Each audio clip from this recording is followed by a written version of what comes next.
قل أوحي إلي أنه استمع نفر من الجن فقالوا إنا سمعنا قرآنا عجبا يهدي إلى الرشد فآمنا به ولن نشرك بربنا أحدا وأنه تعالى جد ربنا ما اتخذ صاحبة ولا ولدا وأنه كان يقول سفيهنا على الله شططا وأنا ظننا أن لن تقول الإنس والجن على الله كذبا وأنه كان رجال من الإنس يعوذون برجال من الجن فزادوهم رهقا وأنهم ظنوا كما ظننتم أن لن يبعث الله أحدا وأنا لمسنا السماء فوجدناها ملئت حرسا شديدا وشهبا وأنا كنا نقعد منها مقاعد للسمع فمن يستمع الآن يجد له شهابا رصدا وأنا لا ندري أشر أريد بمن في الأرض أم أراد بهم ربهم رشدا وأنا منا الصالحون ومنا دون ذلك كنا طرائق قددا وأنا ظننا أن لن نعجز الله في الأرض ولن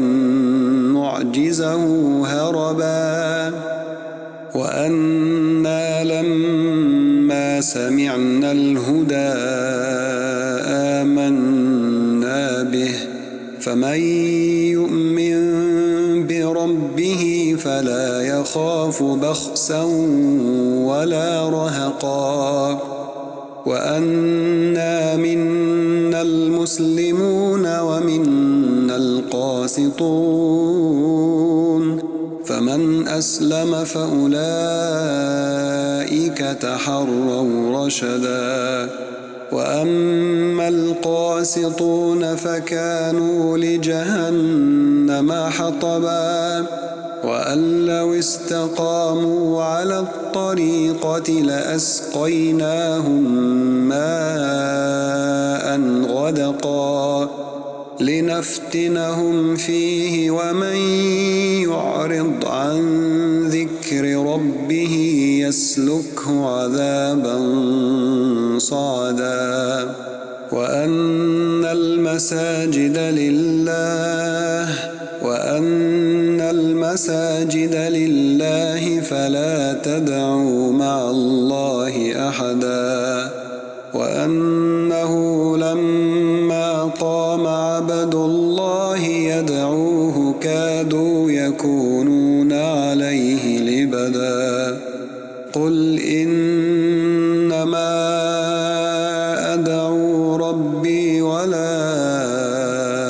أشرك به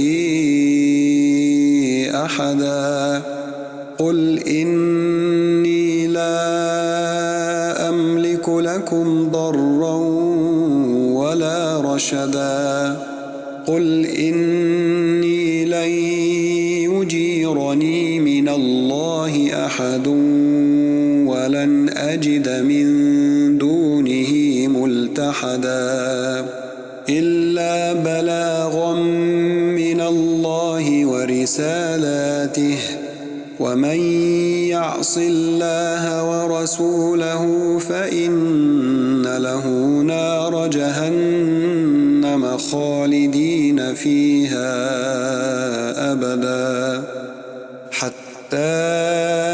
إذا رأوا ما يوعدون فسيعلمون من أضعف ناصرا وأقل عددا قل إن أدري أقريب ما توعدون أم يجعل له ربي أمدا عالم الغيب فلا يظهر على غيبه أحدا إلا من ارتضى من رسول فإنه يسلك من بين يديه ومن خلفه رصدا ليعلم أن قد أبلغوا رسالات ربهم وأحاط بما لديهم وأحصى كل شيء عددا